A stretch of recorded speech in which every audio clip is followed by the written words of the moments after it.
हाँ, तो आपकी जो ज्योग्राफी की बुक है India people and economy, Bharat लोग और अर्थव्यवस्था, ये वाली जो किताब है, बुक है, इसमें से मैंने लगभग 70% कोर्स का इंपॉर्टेंट क्वेश्चन आपके लिए सिलेक्ट किए हैं अकॉर्डिंग टू ब्लूप्रिंट, ठीक है। और जिस चैप्टर में ऑब्जेक्टिव क्वेश्चन है वो मैंने बिल्कुल इंपॉर्टेंट नहीं लगाए हैं। ऑब्जेक्टिव या वन लाइनर वेरी शॉर्ट, वो सभी आपको लाइव टेस्ट में देना है। एक बार फिर दे लीजिए, मैं बार बार कह रहा हूँ, लाइव टेस्ट जितने ज़्यादा दोगे ना, सक्सेस वहीं मिलेगी। पूरा पेपर लाइव टेस्ट में से आ जाएगा, देख लेना, गारंटी है। जो भी टेस्ट दे रखे हैं ना अपने पहले, वापस उस प्लेलिस्ट में जाओ और सारे टेस्ट फिर से दे दो, ठीक है। लेकिन अभी मैंने आपको शॉर्ट क्वेश्चन यानी कि लघुत्तरात्मक प्रश्न, लॉन्ग यानी कि दीर्घ लघुत्तरात्मक, और ऐसे टाइप निबंधात्मक, ये चारों तरह के क्वेश्चन मैंने लगवा दिए हैं चैप्टर 1 से 8 तक की, ठीक है। वो कौन सी? भारत लोक अर्थव्यवस्था, इंडिया पेपर एंड इकोनॉमी, ठीक है। 2022-23 वाले इंपॉर्टेंट क्वेश्चन है, हाफ ईयरली के हिसाब से ज़्यादातर। चैप्टर फर्स्ट के अंदर आपको पता है कि शॉर्ट क्वेश्चन आ रहे हैं, छोटों की तो बात ही मत करो। ऑब्जेक्टिव के लिए तो आपको लाइव टेस्ट की प्लेलिस्ट में जाना है, वापस से पढ़ना है। और ये क्वेश्चन है मोस्टली आपको सारे के सारे नोट्स मिल जाएंगे, सब कुछ। जो कोई चैप्टर नहीं करवा, हालांकि इसके तो सारे चैप्टर करवा भी रखे हैं अपन ने। पहला कि भारत के किन राज्यों में विशाल ग्रामीण जनसंख्या है, इतनी विशाल ग्रामीण जनसंख्या के उत्तरदायी एक कारण को लिखिए। Which state of India have large rural population, right one reason responsible for such use rural population. Second, Bharat के कुछ राज्यों में अन्य राज्यों की अपेक्षा श्रम सापेक्षता दर ऊंची है, क्या कारण है? Why is the labour force participation rate higher in some states of India than in others. कृषि सेक्टर में भारतीय श्रमिकों का सर्वाधिक अंश संलग्न है, स्पष्ट कीजिए। The largest share of Indian workers in engaged in agriculture sector explain, ठीक है। फोर्थ, जनसंख्या घनत्व डेफिनेशन दिखाना है, मतलब पॉपुलेशन डेंसिटी की डेफिनेशन, या एक दो लाइन और लिख देना इसके बारे में, फॉर्मूला वगैरह। भारत की कौशल विकास उद्यमिता नीति का उद्देश्य क्या है, ऑब्जेक्टिव क्या है बताना है, ठीक है। India skill development and entrepreneurship policy का। और भारतीय भाषाओं के जो परिवार हैं, 3-4 परिवार जो हैं, चारों के नाम लिखना है आपको, name of families of Indian languages, ठीक है। और भारत में जनसंख्या वितरण को प्रभावित करने वाले 2 भौतिक कारकों के आपको, देखो जितने भी बड़े क्वेश्चन है, भले ही कोई से बड़ा क्वेश्चन हो, लिखना छोटा ही है, शब्दों का जरूर ध्यान रखना चाहिए। निबंधात्मक प्रश्न में से उठ के आ जाए ना अगर वहाँ पर ऐसे टाइप में से भी, लेकिन लिखना आपको शॉर्ट में है तो कम से कम 5-6 लाइन लिखनी है। मेन तो हेडिंग याद कर लो, जो भी कोई बड़ा क्वेश्चन उसकी हेडिंग याद करनी है, हेडिंग, सिर्फ हेडिंग, और उसमें एक लाइन याद कर लो बस, ठीक है। ये था फर्स्ट चैप्टर, अभी अच्छा पूरा नहीं हुआ। कायिक तथा कृषि घनत्व से आप क्या समझते हैं, लिखिए। छोटे 4-5 लाइन, क्योंकि बहुत बड़ा चैप्टर है इसलिए छोटे क्वेश्चन देख लेना। 9वां, आर्थिक स्तर की दृष्टि से भारतीय जनसंख्या को कितने वर्गों में बांटा गया है? From the point of view economic level the Indian population has been divided into how many classes. और जनसंख्या वृद्धि के आधारभूत घटक कौन से हैं? What are the basic components of population growth. और भारत में जनसंख्या वृद्धि की विभिन्न प्रावस्थाएं जो हैं, सिर्फ प्रावस्थाएं, मतलब उनका सिर्फ और सिर्फ टाइम पीरियड, जैसे प्रावस्था फर्स्ट यानी कि जो कौन सा फर्स्ट फेज है, फर्स्ट फेज का टाइम पीरियड याद कर लो, कहाँ से कहाँ तक, बस उतना ही, उसके अंदर जाने की जरूरत नहीं है क्योंकि शॉर्ट क्वेश्चन आएगा। चैप्टर सेकंड देखो, इसमें भी शॉर्ट क्वेश्चन आ रहे हैं, पहले लघुत्तरात्मक प्रश्न आ रहे हैं। जीवन पर्यंत प्रवासी और पिछले निवास के अनुसार प्रवासी में अंतर स्पष्ट करो।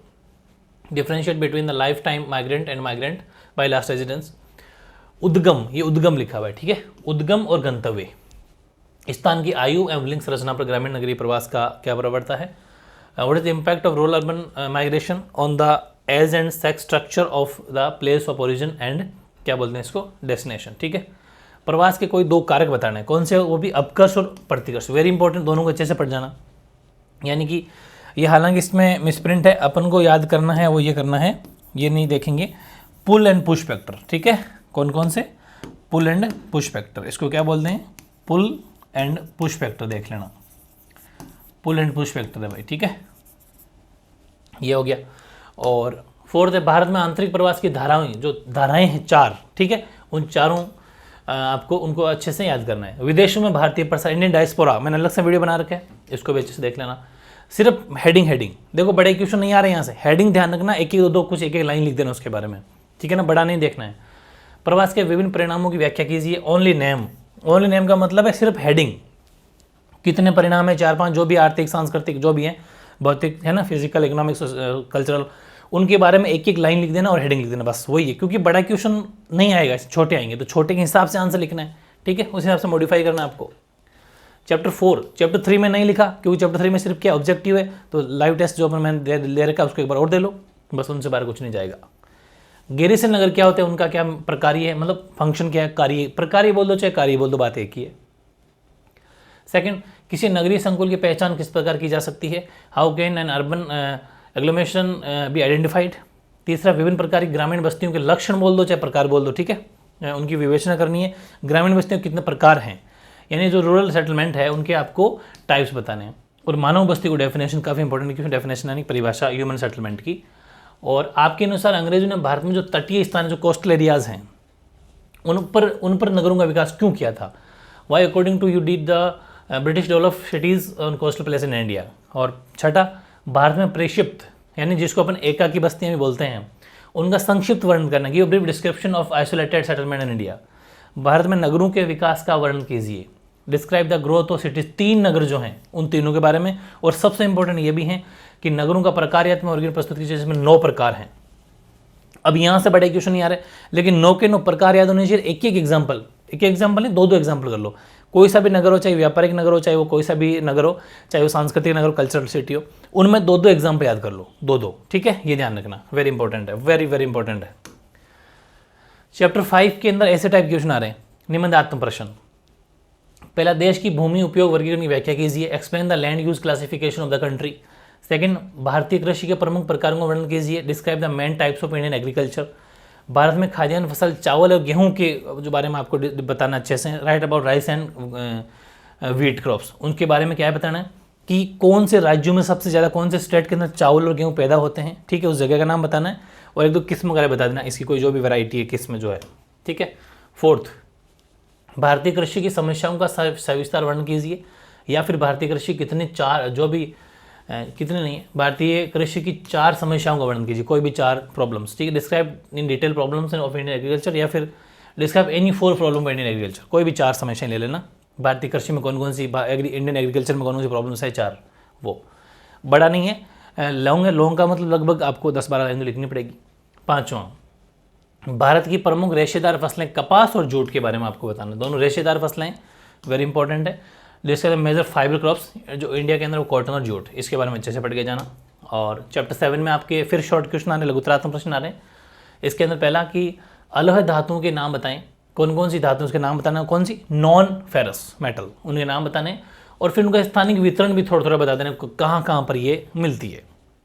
ऊर्जा के अपारंपरिक स्रोत कौन कौन से, सोलर एनर्जी, ये सारी सौर ऊर्जा, पवन ऊर्जा, विंड एनर्जी, सब कुछ इसमें एग्जाम्पल आ जाएंगे। और थोड़ी बहुत इसके बारे में लिख देना, तो ये क्वेश्चन बन जाएगा।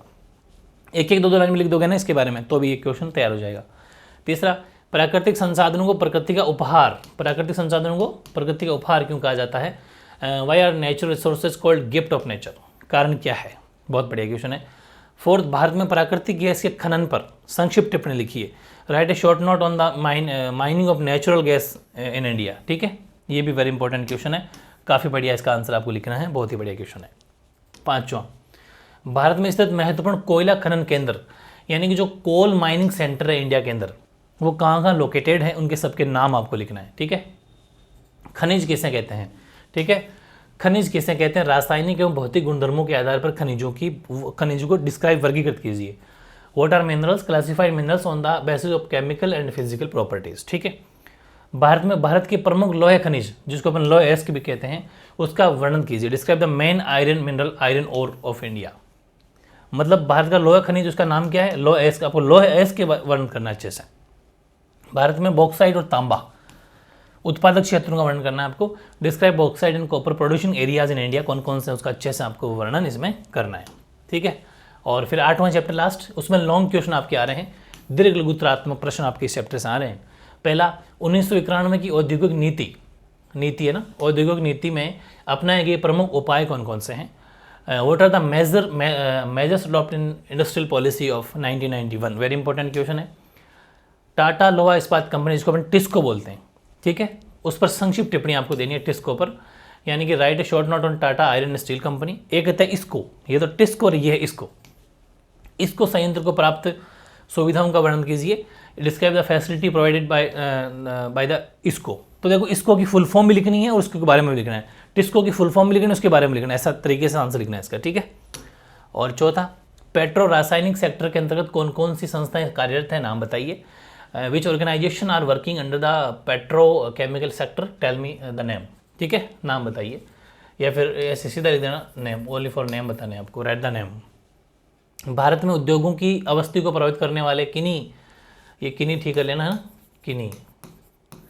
किन्हीं 4 कारकों की विस्तृत विवेचना कीजिए। Describe in detail 4 factors affecting locality industry in India. ठीक है, ये हो गया क्वेश्चन अपना। यहाँ थोड़ा सा इसको ठीक कर लेना, हालांकि इसमें नहीं ठीक है। Discuss in detail 4 factors affecting, जो कोई 4 फैक्टर जो अफेक्ट करते हों इंडस्ट्रियल इंडिया को, मतलब भारत के उद्योगों को, उसकी अवस्थिति को, लोकेशन को, उनकी कोई 4 का वर्णन आपको अच्छे से करना है। भारत में लोहा इस्पात उद्योग का विस्तार से वर्णन, काफ़ी बढ़िया क्वेश्चन है भाई।